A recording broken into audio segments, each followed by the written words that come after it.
कटाया था जिसने सरजमी के लिए, धर्म और संस्कृति के लिए, जिनसे अमर होती है इतिहास की गाथा। फिर क्यों उन्हें ही इतिहास में वो सम्मान, वो जगह नहीं मिलती? स्कूली किताबों में क्यों उन्हें स्थान नहीं मिल पाता? सवाल बड़ा है। लेकिन जरूरी नहीं कि जिन व्यक्तित्वों को स्कूली किताबों में जगह नहीं मिली, हम उन्हें अपने दिल में जगह न दें। हम सब मिलकर अपने देश के सच्चे इतिहास को जन जन तक पहुंचा सकते हैं। आज हम आपको सुनाएंगे एक ऐसे बैरागी की कहानी जिन्हें दुनिया बाबा बंदा बैरागी कहकर बुलाती थी, लेकिन वो एक ऐसे व्यक्तित्व थे जिन्होंने मुगलों के अजेय होने के भ्रम को तोड़ा था। गुरु गोविंद सिंह जी के सपूतों, छोटे साहबजादों की शहादत का बदला लिया था। गुरु गोविंद सिंह द्वारा संकल्पित प्रभुत्व संपन्न लोक राज्य की राजधानी लोहगढ़ में स्वराज की नींव रखी। यही नहीं, उन्होंने गुरु नानक देव और गुरु गोविंद सिंह के नाम से सिक्का और मुहरे जारी करके निम्न वर्ग के लोगों को भी उच्च पद दिलाया और हल वाहक किसान मजदूरों को जमीन का मालिक बनाया।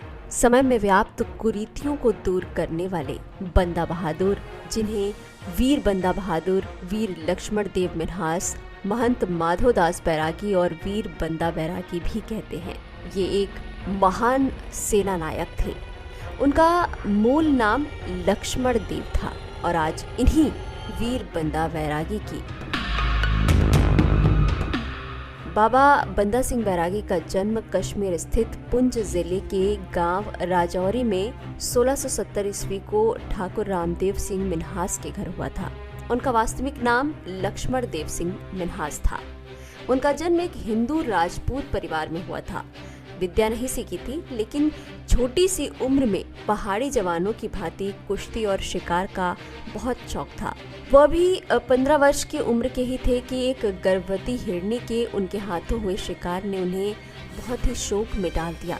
इस घटना का उनके मन पे इतना गहरा प्रभाव पड़ा कि वो अपना घर बार छोड़कर बैरागी बन गए। वो जानकी दास बैरागी नाम के एक साधु के शिष्य हो गए और उनका नाम माधोदास बैरागी पड़ा। इसके बाद उन्होंने एक अन्य बाबा रामदास बैरागी का शिष्यत्व ग्रहण किया और कुछ समय तक नासिक के पंचवटी में रहे। वहाँ एक औघड़नाथ से योग की शिक्षा प्राप्त कर वो पूरब की ओर से दक्षिण के नांदेड़ क्षेत्र को चले गए, जहाँ गोदावरी के तट पर उन्होंने एक आश्रम की स्थापना की। 3 सितंबर 1708 को नांदेड़ में सिखों के 10वें गुरु गोविंद सिंह ने इस आश्रम में पहुंचकर माधोदास को उपदेश दिया और तभी से इनका नाम माधोदास से बंदा बैरागी हो गया। दोस्तों, आपको बता दें, गुरु गोविंद सिंह जी जब माधोदास की कुटिया में गए थे, उस वक्त उनके चारों पुत्रों का बलिदान हो चुका था। उन्होंने इस कठिन समय में माधोदास से वैराग्य छोड़कर देश में व्याप्त आतंक से जूझने को कहा था। इस भेंट से माधोदास का जीवन बदल गया। गुरुजी ने उन्हें बंदा बहादुर नाम दिया। फिर 5 तीर, 1 निशान साहेब, 1 नागड़ा और 1 हुक्मनामा देकर दोनों छोटे पुत्रों की दीवार में चिन्हवाने वाले सरहिंद के नवाब से बदला लेने को कहा। बंदा हजारों सिख सैनिकों को साथ लेकर पंजाब की ओर चल दिए। उन्होंने सबसे पहले श्री गुरु तेग बहादुर जी का शीश काटने वाले जल्लाद जलालुद्दीन का सिर काटा। फिर सरहिंद के नवाब वजीर खान का वध किया। जिन हिंदू राजाओं ने मुगलों का साथ दिया था, बंदा बहादुर ने उन्हें भी नहीं छोड़ा। इससे चारों ओर उनके नाम की धूम मच गई। उनके पराक्रम से भयभीत मुगलों ने 10 लाख फौज लेकर उन पर हमला किया और विश्वासघात से 17 दिसंबर 1715 को उन्हें पकड़ लिया।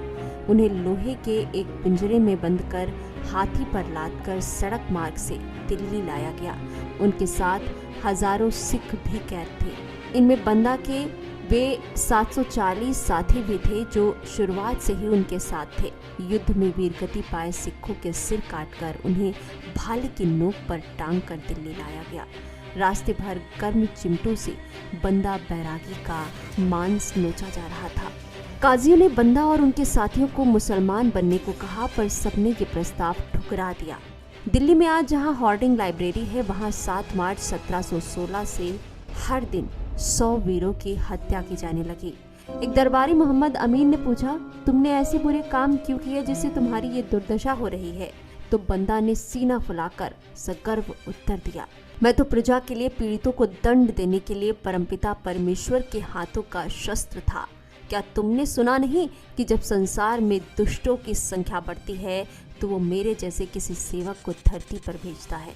बंदा से पूछा गया कि वे कैसी मौत मरना चाहते हैं। बंदा ने उत्तर दिया, मैं अब मौत से नहीं डरता, क्योंकि ये शरीर ही दुख का मूल है। ये सुनकर सबूर सन्नाटा छा गया। भयभीत करने के लिए उनके 5 वर्षीय पुत्र अजय सिंह को उनकी गोद में लिटाकर बंदा के हाथ में छुरा देकर उनको मारने को कहा गया। बंदा ने इसे इनकार कर दिया। इस पर जल्लाद ने उस बच्चे के 2 टुकड़े कर उसके दिल का मांस बंदा के मुख में ठूस दिया। पर वो तो इन सब से ऊपर उठ चुके थे।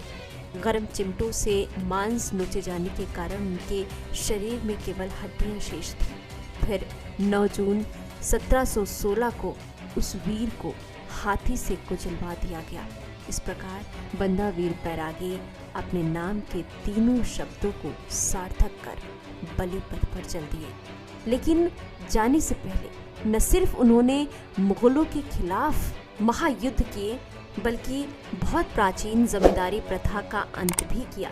कृषकों को बड़े बड़े जागीरदारों और जमींदारों की दास्ता से मुक्त भी कराया था।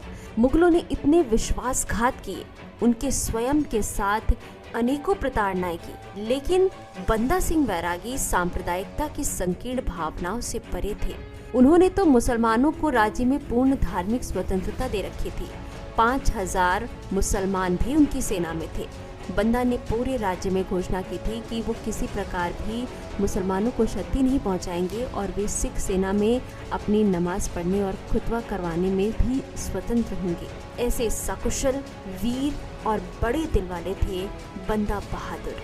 उनकी सोच, उनके शौर्य और उनके बलिदान को हम नमन करते हैं। और ऐसे वीर योद्धा जिन्होंने अपना सर्वस्व न्यौछावर कर दिया देश के लिए, संस्कृति के लिए, सभ्यता के लिए, धर्म के लिए, जिन्हें किताबों में जगह नहीं मिली। आइए मिलकर हम सब उन्हें हर दिल में जगह दिलाएं। शेयर करें ये शौर्य गाथा अपने सभी चित परिचितों के साथ और पहुंचाएं इसे हिंदुस्तान के कोने कोने में।